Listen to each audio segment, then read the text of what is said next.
Hello folks, and welcome to the OceanState Cuisine. Today we're going to be making a beautiful chuck pot roast. Chuck is really nice to use for a pot roast. It's got a good amount of fat, so it adds flavor. It makes it nice and tender, to the point that many people call it the poor man's prime rib. So that's what we're going to share in today's video, making the perfect chuck pot roast. The seasonings that we're going to be using is some salt, some fresh ground pepper.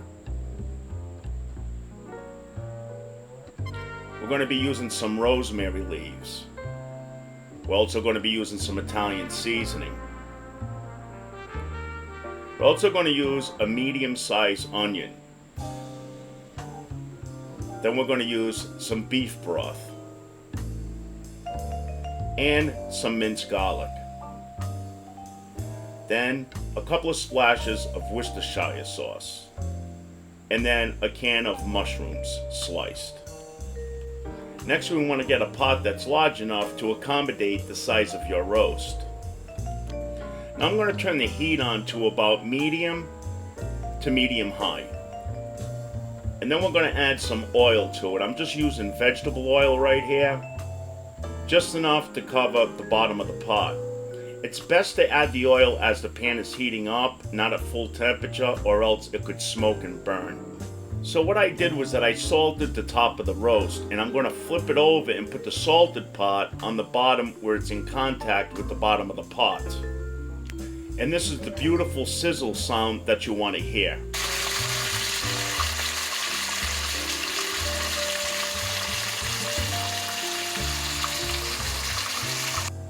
And now I'm going to add some salt to the top part of the roast now.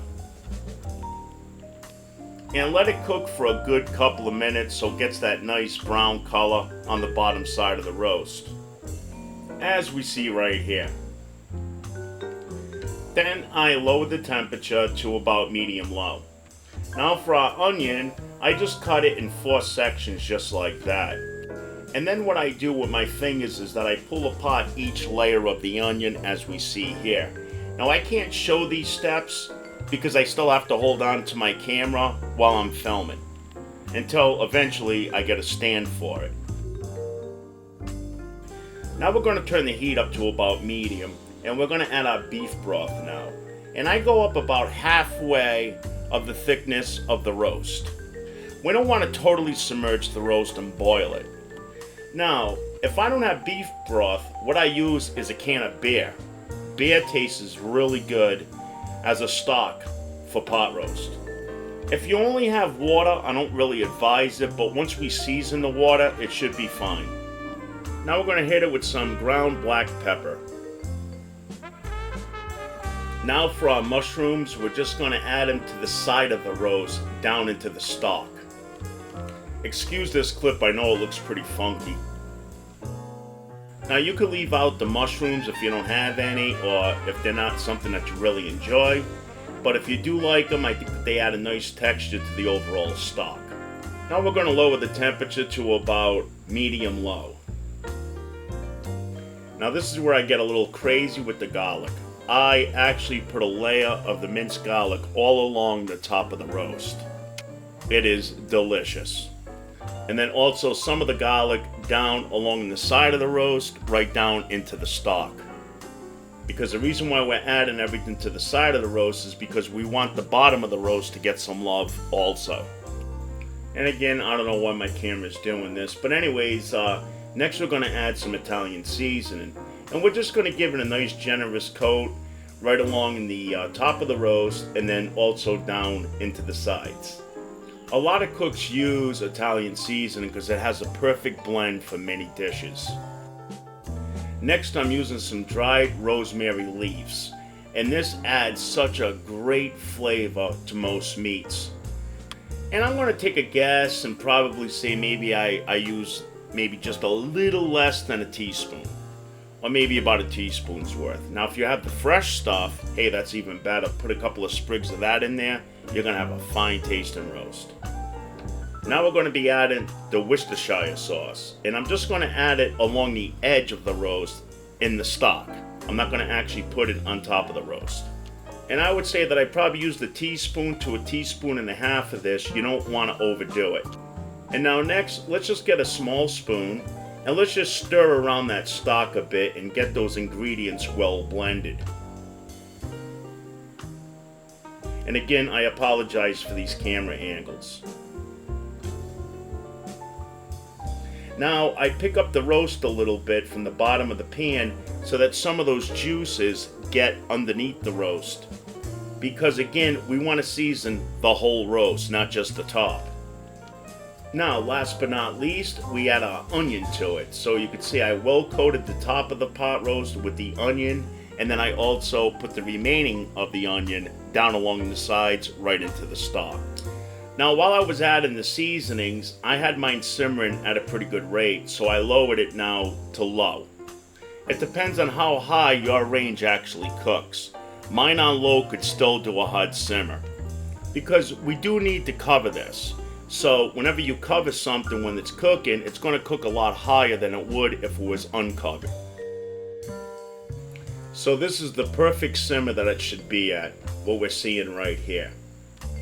And I cooked these chuck roasts. This one was about 2.5 pounds. The average is about 3 pounds. I cooked my chuck roast for almost 4 hours. I like a slow simmer when it comes to roast. And I'm just going to lower it just a tad because it's not covered right now. And then just let it cook. Now, after about 3.5 hours, I'm checking mine, and we can see that it is starting to be fork tender.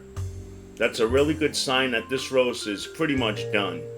And it also has some membrane running through it, which makes it seem a little bit tougher than it actually is. But usually when you could start to separate the meat with a fork like this, that's a good indication that it's pretty much almost done. And you could always use a meat thermometer, 160 or above to about 170 or so. It should be a good temperature for this roast. So I'm going to put the cover back on, and I'm going to let it cook for about another 15 to 20 minutes. After about 15 to 20 minutes, this is what it's like now. Look at that thing. Nice fork tender. It's a little bit falling apart, but we don't want it too falling apart because then it's going to be all stringy. So that, I would say, is a done pot roast right there. Now I don't want to pull it apart too much because I still want to serve it on a platter and make it look nice. And there we are. Looks really good, doesn't it? Now what I do is that I use the stock as like my gravy, say. So for a chuck roast, I don't use regular brown gravy. For a top round roast and roast like that, yes I do. But because a chuck roast has a different texture and it's very tender, and because of the fats, it adds a lot of juices to it, I just use the au jus from the pan to serve with my chuck roast. And then we don't even use a knife to cut a chuck roast. We basically just get like 2 big forks and we separate it in chunks and we dish it up that way. Now here's a bit of information. I've been asked, what's the difference between a regular pot roast and a Yankee pot roast? A regular pot roast is the way that we cooked it today. We didn't add vegetables to the actual stock or to the same pot. So when you cook your vegetables separate, that's a regular roast dinner. A Yankee pot roast dinner is where you cook everything together in the same pot. So you're going to have your potatoes, your carrots, and your meat all in the same pot while it's cooking. This is great if you want to put on a meal before going to work in a crock pot. And that's a wrap for today's recipe. So I hope that this recipe did help you as far as making an awesome chuck roast. And feel free to sub up for more future delicious videos. Please comment down below because we love to hear from you. Until then, thanks for watching the OceanState Cuisine. Take care. Bye-bye.